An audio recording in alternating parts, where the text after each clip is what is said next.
A poor miller had 3 sons.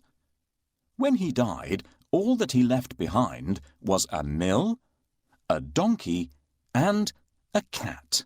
"Well, since I'm the oldest," said his first son.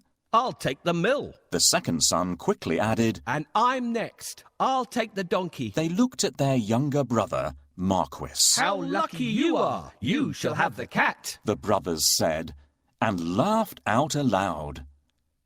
The poor fellow shook his head as his brothers left. It was not fair at all. "My brothers can make a fine living with a mill and a donkey, but what about me?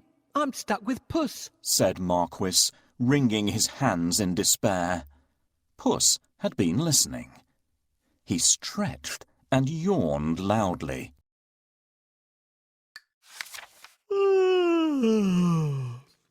Now, you won't have to worry when I'm around.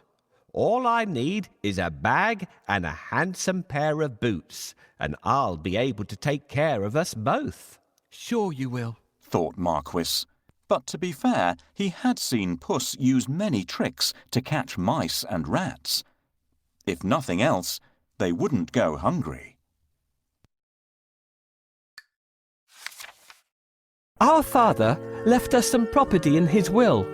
I can't help thinking that it's been divided unfairly. Do you remember what I got?"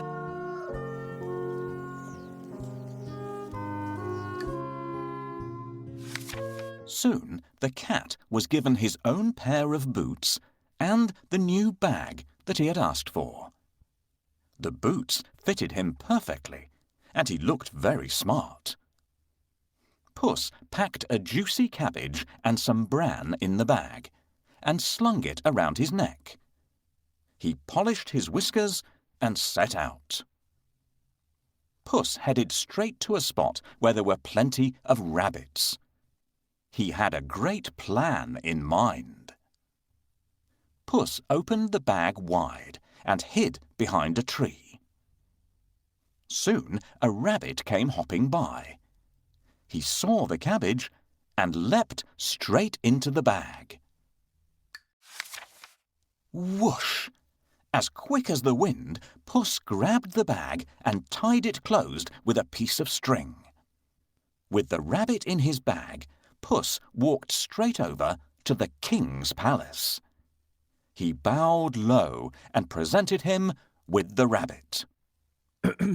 "Your Majesty," said Puss in Boots in a royal voice, "this humble gift comes from my master, Lord Marquis of Carabas."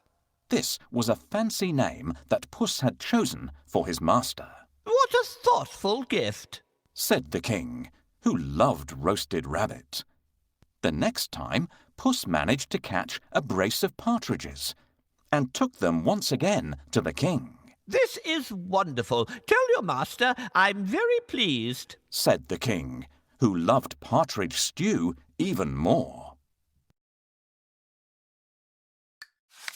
This went on for 2 months. Puss was becoming an expert at catching game, and the king was getting plumper.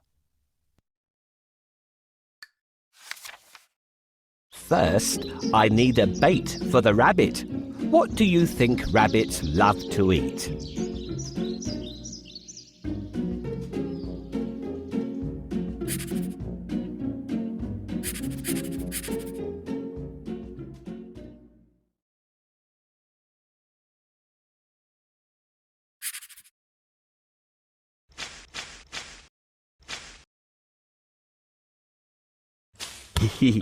This would work well for catching mice, but we need something else for a rabbit.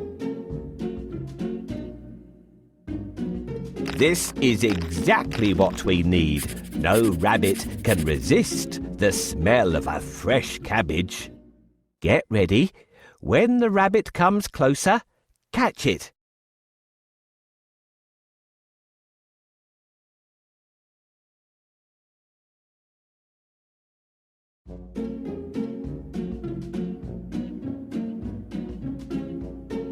Got you. Thanks for your help.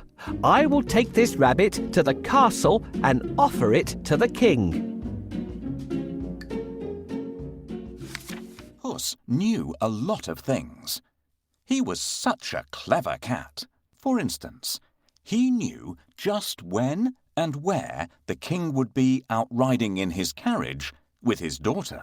I think that the Marquis and I should go out for a walk today, thought Puss one sunny Saturday. Puss took Marquis down to the riverside and spoke to his master. Today could be your lucky day.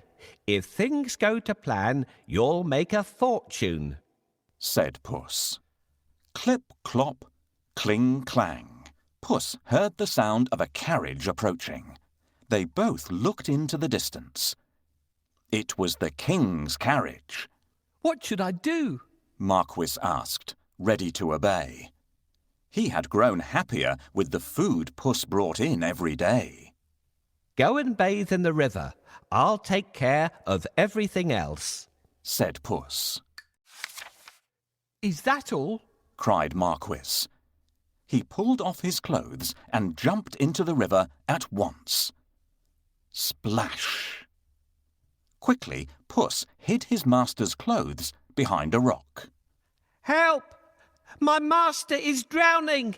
Somebody save him! Puss wailed. He was trembling from head to foot. The king recognized Puss at once. He remembered all the lovely meals he had enjoyed thanks to the cat. The king jumped out of his carriage. Go and save him, quickly, the king said to his servants. Puss said to the king, Your Majesty, some nasty thieves have stolen my master's clothes. Is that so? Don't worry. I'll find a suit for him, said the king. He ordered one of his servants to fetch some fine clothes. Soon Marquis was pulled out of the water, and the king's servant handed over a handsome suit for him to wear. As soon as Marquis put on those clothes, he looked just like a prince. He stood tall and handsome, and smiled shyly at the princess. Surprise, surprise, the princess fell head over heels in love with Marquis. Master, I have a great idea. All you need to do is go and bathe in the river. I will take care of the rest. Well, all right, that's easy. While he's bathing, I need to hide his clothes. Can you think of a good place to hide them?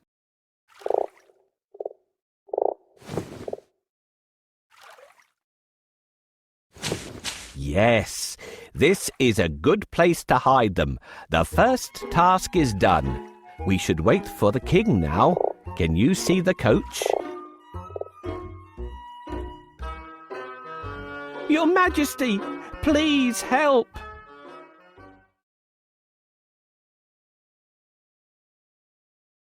Your Majesty, please help!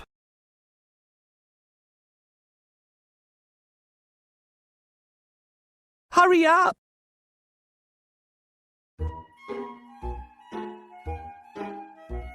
My master is drowning!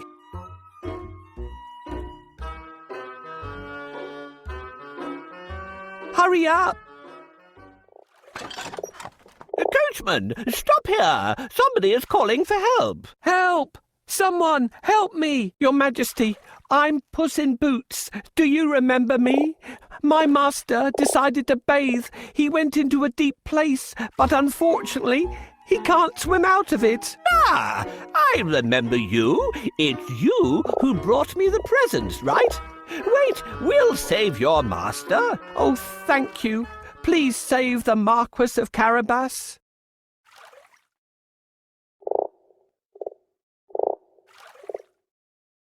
I wish I could save your master, but I can't swim. I must pull him out quickly, but I need a stick. Where will I find one? But this is a cane, not a stick. This cane will... This is exactly what I want. Thank you for your help.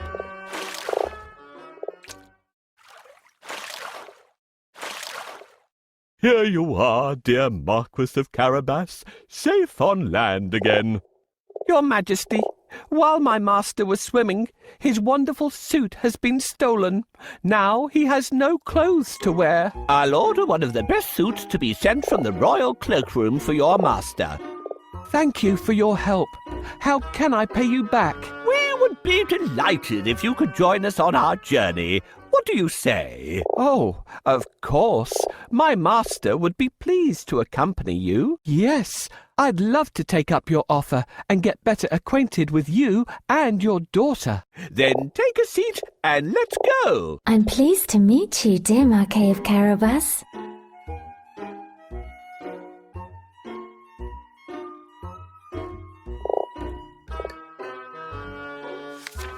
Puss grinned. Things were going just as he had planned. But he had more work to do. If you will excuse me, I'll go and make suitable arrangements to receive our king at the castle. Puss said. Marquis was puzzled because he didn't live in a castle. But he kept quiet. Puss ran ahead and met some men mowing the fields. My good fellows, stop your work and listen. The king is coming this way, and you are all in grave trouble. The only way to save yourselves is to say that these fields belong to the Lord Marquis of Carabas. Puss announced. The mowers looked at Puss in surprise. They were scared. This Lord Marquis must be very powerful, they thought. They agreed to do exactly what the cat said, to save themselves. Puss went ahead and saw some men and women reaping grain in a field. My good fellows, you can reap later, but listen to me now. The king is coming this way, and he'll make mincemeat of you unless you say that these fields belong to the Lord Marquis of Carabas, Puss announced.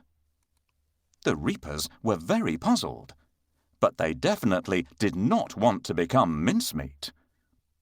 They promised to tell the king that the fields belonged to nobody but Lord Marquis of Carabas.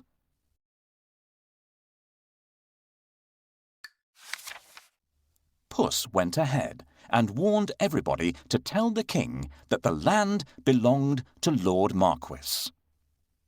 The people thought that it would, so they let boom. The ogre became a tiny mouse and scurried across the room.